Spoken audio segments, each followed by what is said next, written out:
What's going on, guys? This is Red Bull Tanker.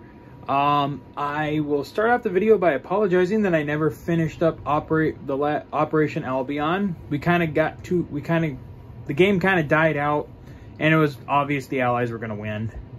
So we wrapped that up, and I decided that we were going to break out the classic Axis and Allies 1951 with the board that I had custom made, and we're going to give it another go. Once again, backstory for this game. This is based on the idea that the Chinese attack against the UN forces during the Korean War was a lot more deadlier than what it was, which then forced the United States to use nuclear weapons against Manchuria, which brings the Soviets into the conflict, which then spans the globe and becomes World War III. So this is the initial setup. I will be playing for the Russians, and a buddy of mine, Danny, he will be playing the Chinese, and then my buddy Nolan, or Airsoft Commando, will be playing the Allies, and that is the United States, NATO, and SATO, or the Southeast Asia Treaty Organization, which was basically the NATO of the Pacific from roughly the mid-50s to the mid to late 60s. It petered out after Vietnam, or petered out during Vietnam. But just for the purposes of this game, the alliance is formed a couple years earlier because of the outbreak of war with China and the Soviet Union. So this is the initial setup for this game. It's not going to be like one nation goes at a time. It's actually going to be the different factions will all go at the same time. So kicking off the game will be the Soviets and the Chinese going together.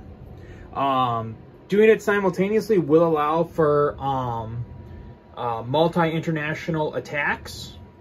So that is a different concept than what normally happens in Axis and Allies. Normally in Axis and Allies, you're not allowed to do simultaneous, or you're not allowed to do multi-international attacks, but in this one we are. Let's see here. And yeah, that's pretty much it. So I mean, it's been a long time since I've played on this map. Realized some of the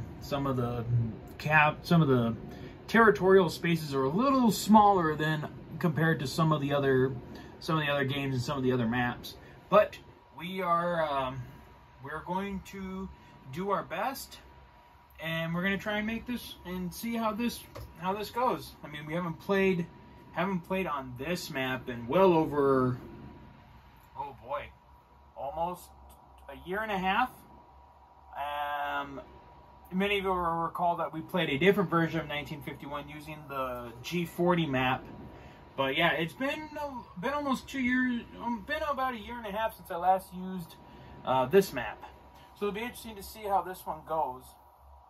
So hope you guys stick around and get to see another version of World War III get played out. So it'll just be turn overviews.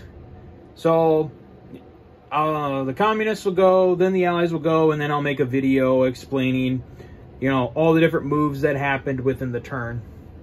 For some of you who might be new to this, there are some new units in this game outside of your traditional units. So we have there's Marine infantry that you can get.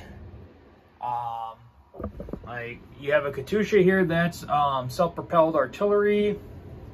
Over here in the US, under this infantry, if I can reach it, is an airborne. So you can have airborne troops as well.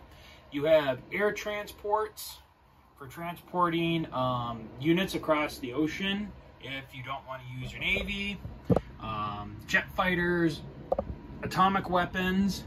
Atomic weapons can only be carried by bombers, so there are no missiles in this game. There are some other special units that will possibly pop up onto the board later, so keep an eye out for that. So that's it for this little introduction, and we'll see you guys for the first turn probably tomorrow or Wednesday. So until then, guys, as always, take care.